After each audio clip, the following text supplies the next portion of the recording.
Welcome aboard. It's Captain G, Conflict of Arms, Vietnam, 1965. Operation Rolling Thunder, January of 1967. It is the Vietcong's combat turn. So, just a couple things that the Vietcong want to do. Start with raids. So they're doing 3 unopposed raids, which cost no supply. One here in non-Trang, one here, and for non-Trang, obviously no one has to move. One here in West Dakliak, and the target there is the fire base. So this sapper is moving in, as well as this sapper coming in from Cambodia. The two of them are going to roll. And the reason it's unopposed is when they're doing a raid, only specialists can defend, and there are no Marines or ARVN Rangers. So that'll be number 2. And then number 3 up here in Phong Dien, this sapper moving 1-2 is going to try to cut the railroad to prevent rapid movement of reinforcements in or out of Quang Tri and Hue.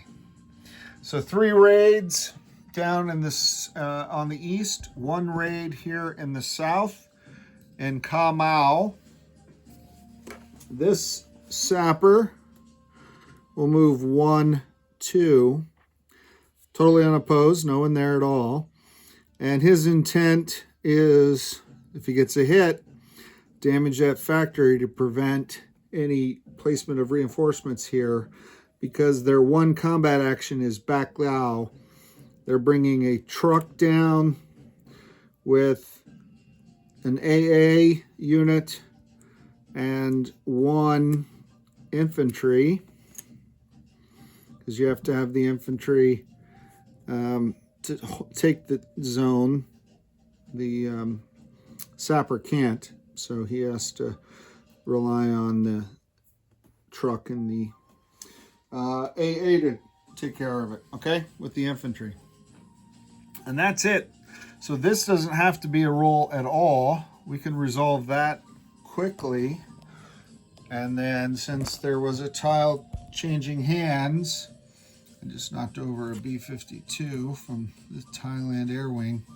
So South Vietnam can't go further south, but the VC can move up. All right.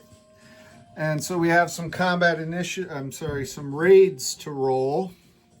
We'll roll them in the order, and I'll just use the black and the red. We'll roll them in the order that I called them out. First one is Nha Trang. So that will be at they normally raid at 4 or less. He's going to roll at 3 at less because he's in a city, and he gets a -1 penalty. So a 3. So that's success. That causes 1 damage, and they're going to place that 1 damage on the port as well. So that puts 2 damage on the port. So that means every deployment zone has to subtract 2. And 2 here means that these units can't come ashore. Very frustrating. This guy can't come ashore here. He'd have to go to Saigon. And those guys couldn't anyway. So it totally stifles them. And then next up is the fire base. Let's do the raid on the fire base. So 2 attackers. We'll see what kind of damage we can do on that. It is a facility just like anything else. It can be rendered inoperable, in which case it could not conduct supporting fire or give bonuses. Wow. These guys are hitting good. So 2 and a 3. It's a river tile, so their 4 would have attacked at 3. They both hit. So that's 2 damage on the fire base. And I'll check here in a moment. 2 hits, 2 damage. Well, let me check real quick. So yes, for facilities, Firebase, inoperable is 2. So that basically means it has to be repaired before it can. I've never done a raid on a Firebase before, but I can see why it's so effective. So that Firebase is out of commission until repaired. Last one is that railroad up in the north. We're going to try to roll for that now. Last one on this side. We still have the southwest city to do. 8. So that's a miss. And we'll go ahead and roll for the city. 4. So that's a miss because the city is 1, it's a city, and 2, it's a river tile. So 4 would be a miss.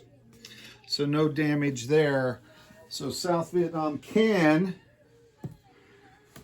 use this factory this time if they want to place one of their units to defend it against the encroaching Vietcong. And that essentially completes the turn. Nope, knocked over that same B-52 again. And that means next up are the South Vietnamese. They don't have any artillery at that fire base, but if they did, they wouldn't be able to use them. We'll see what they come up with next. This is Captain G. Over and out.